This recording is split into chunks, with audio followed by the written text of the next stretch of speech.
Il y a des lois invisibles qui dirigent l'amour. Les ignorer, c'est souffrir. Les comprendre, c'est aimer en paix. Tu peux avoir un grand cœur, tu peux être sincère, mais si tu ne connais pas les lois de l'amour, tu risques de détruire ce que tu voulais protéger.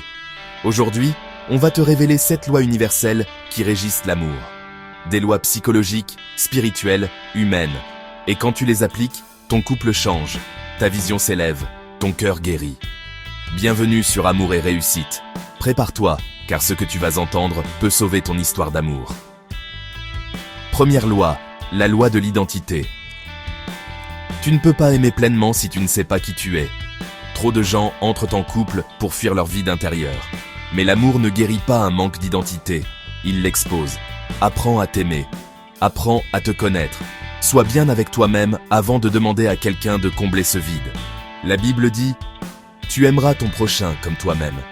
Si tu ne t'aimes pas, tu aimeras mal. Deuxième loi, la loi de l'attraction consciente. Tu attires ce que tu vibres. Si tu vibres la peur, tu attires des relations instables.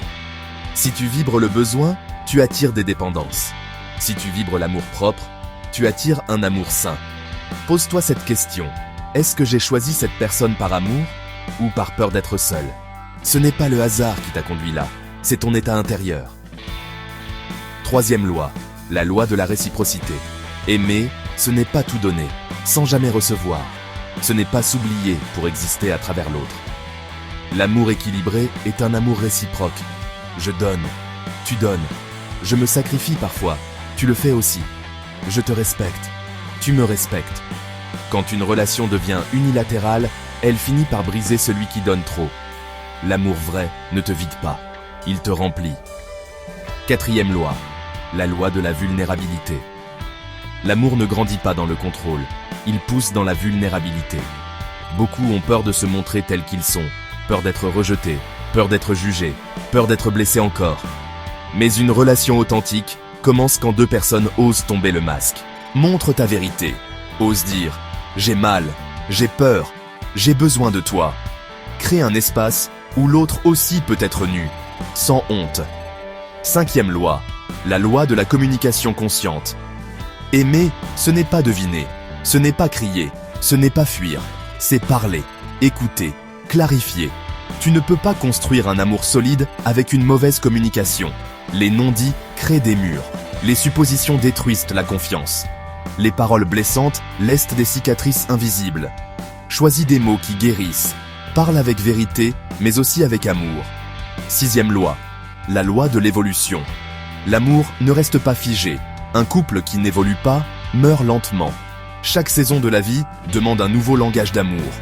Ce qui suffisait hier ne suffit plus demain. Un homme très présent au début, mais qui devient absent. Il croit que l'amour est acquis, mais non. L'amour s'entretient, se réinvente, se cultive. Règle d'or.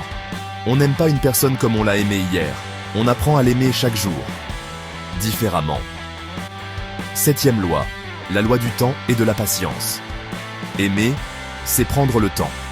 Tu ne peux pas construire une relation solide en 3 rendez-vous. Tu ne peux pas guérir 10 ans de blessures en une nuit. Le véritable amour, c'est une construction. Pierre par pierre. Jour après jour. Avec des hauts et des bas. 1 Corinthiens 13 dit « L'amour est patient ». Sois patient avec toi. Sois patient avec l'autre. Et surtout, ne confonds pas vitesse et profondeur. L'amour n'est pas un accident.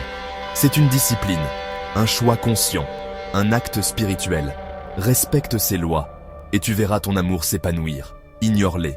Et même les plus belles intentions finiront par échouer. Maintenant, dis-moi en commentaire. Laquelle de ces lois as-tu le plus ignoré? Et surtout, laquelle vas-tu appliquer dès aujourd'hui? Abonne-toi si tu veux aimer avec plus de conscience. Like si tu crois que l'amour mérite mieux que l'improvisation. Et n'oublie pas, ce n'est pas l'amour qui blesse, c'est l'ignorance de ces lois. Amour et réussite, là où l'amour devient lumière.